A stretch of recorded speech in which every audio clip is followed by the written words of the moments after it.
The Caribbean is being told to prepare for a drier than normal hurricane season. That might be reason to celebrate, but not totally, as participants at the Caribbean Institute for Meteorology and Hydrology's Regional Climate Outlook Forum for the 2015 hurricane season heard in St. Lucia on Monday. The CMC's Kenton Chance is in Castries and tells us why a drier than normal hurricane season might not be that good after all.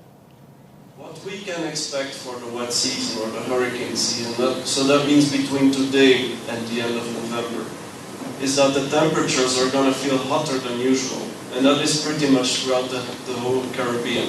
Climatologist Cedric Van Meerbeek of the Caribbean Institute for Meteorology and Hydrology says that the drier conditions in the atmosphere would affect rainfall across the region. Now, because of this drier air, we also know that there's going to be probably less wet spells, less showers, and in total also less rainfall accumulating throughout much of the region. However, because of El Niño, the warming of the Pacific waters near the equator that affects the weather conditions in the Caribbean, the Bahamas, Belize, and the Guyanas will see wetter conditions. Van Meerbeek outlined the potential impact of the dry conditions on productive sectors of Caribbean economies. If we're going to have a wet season that is drier than usual, we are already starting to be worried about the next dry season.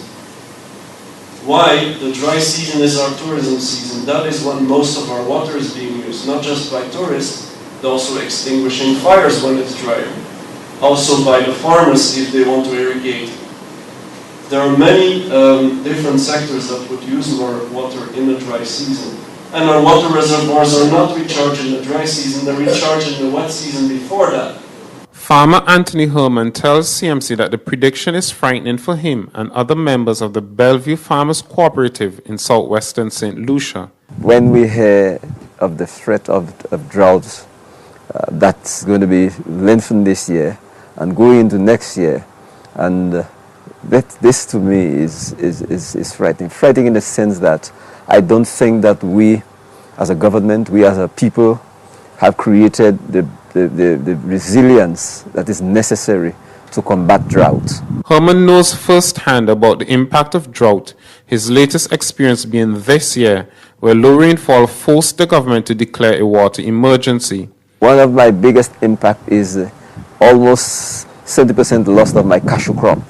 I do cashew and have been doing it for a number of years. And this year, because of the droughts, I had lots of great loss when it comes to pollination. The flowers dried out and they were not able to be pollinated. And even where they were actually pollinated, the small cashew literally burnt.